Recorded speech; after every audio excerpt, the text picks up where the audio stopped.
പെയ്തൊഴിയാത്ത കണ്ണുനീരിനെ നിറപുഞ്ചിരിയോടെ അതിജീവിച്ച ചാരുവിന്റെ കഥ പെയ്തൊഴിയാതെ ഇന്നു മുതൽ എല്ലാ ദിവസവും വൈകുന്നേരം 6:30 നമ്മുടെ സ്വന്തം സൂര്യ ടിവിയിൽ.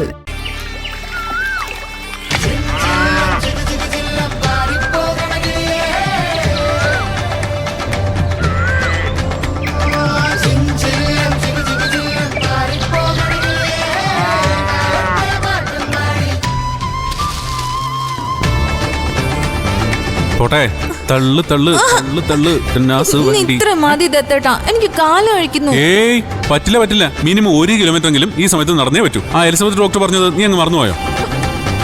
അവരങ്ങനെ പലതും പറയും. നടക്കുന്നതും കാലിന് കുഴ എഴുതുന്നതും അവരുടേതല്ലോ.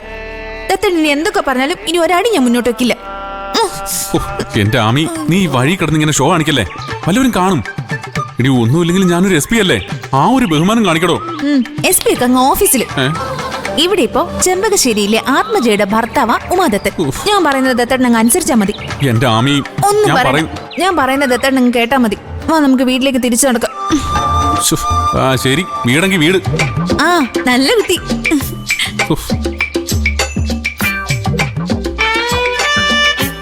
എടോ, ഞാൻ ഈ പറയുന്നൊക്കെ ആർക്ക് വേണ്ടിയാ? എനിക്ക് വേണ്ടി അല്ല, നമ്മുടെ കുഞ്ഞിന് വേണ്ടി.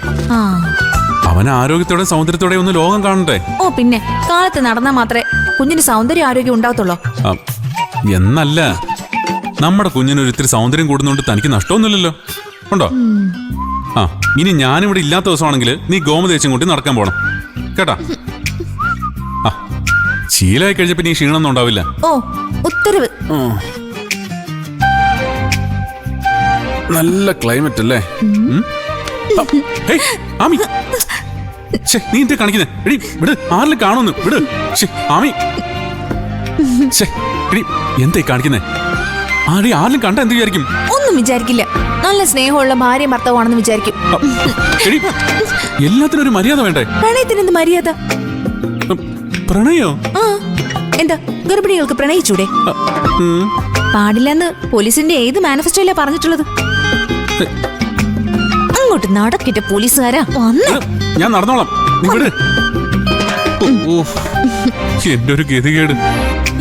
എന്റെ ഈശ്വരാ, ഇത് ഞാൻ എന്ത് തെറ്റ് ചെയ്തിട്ടാ? ഇടാമി,